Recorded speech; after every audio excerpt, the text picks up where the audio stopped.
బక్రీద్కు 2 రోజుల ముందు మెదక్లో జరిగిన అల్లర్లు పోలీసుల వైఫల్యం జరిగిందని ఎంపీ రఘునందనరావు ఫైర్ అయ్యారు. పోలీసుల వైఫల్యాలను కోర్టు పెద్దలకు వివరించామని మీడియాకు వెల్లడించారు. మెదక్ పట్టణంలోని సబ్ జైల్లో ఉన్న బీజేపీ నాయకులతో ములాఖాత్ అయ్యారు. అనంతరం పలువురు న్యాయమూర్తులు ఎంపీ రఘునందనరావుని సన్మానించారు. ఈ సందర్భంగా ఎంపీ మీడియాతో మాట్లాడుతూ తమ నాయకులు పిటిషన్ ఇచ్చిన తొందరగా పోలీసులు స్పందించి ఉంటే మెదక్లో అల్లర్లు జరిగేవి కావని, ముమ్మాటికి ఇది పోలీసుల వైఫల్యమని అన్నారు. న్యాయ వ్యవస్థపై తమకు పూర్తి విశ్వాసం ఉందని తెలిపారు. ఈ నెల 21వ తేదీకి వాయిదా వేశారని తెలియజేశారు. కార్యకర్తలకు కష్టం వస్తే అక్కడ రఘునందనరావు ఎల్లప్పుడూ ఉంటాడని ఈ సందర్భంగా వారు తెలిపారు.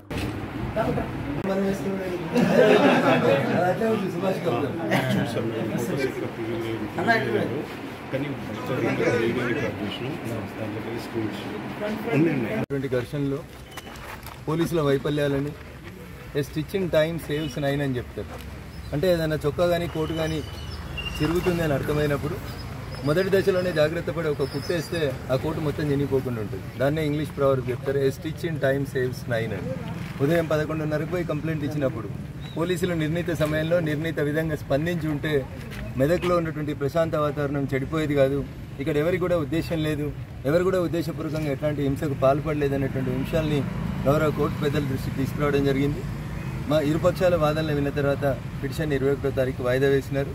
మంచి జరుగుతుందని, న్యాయం జరుగుతుందని, న్యాయం పక్షాన్ని న్యాయమూర్తులు నిలబడతారని నాకు సంపూర్ణమైనటువంటి విశ్వాసం ఉంది. Hope for the best and see you on 21st.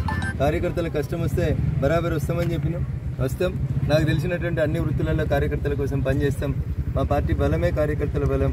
కాబట్టి కార్యకర్త కోసం ఏ ఎక్స్టెంట్కి పోయడానికైనా నేను ఇవాళ ఎంపీ స్థానంలో ఉన్నంటే అది కార్యకర్తలందరి కష్టంతో ఇంటికి వచ్చిన మెదక్ పట్టణ ప్రజలు, మెదక్ ప్రజలు ఇచ్చినటువంటి ఆశీస్సులతో ఇందాక వచ్చిన కాబట్టి మా కార్యకర్త ఒకటి కష్టంలో ఉన్నారని తెలిసి అక్కడ ఈరోజు కేంద్ర పార్టీ ఆధ్వర్యం లోపల మా 8 మంది ఎంపీలకు సన్మానం ఉన్నా.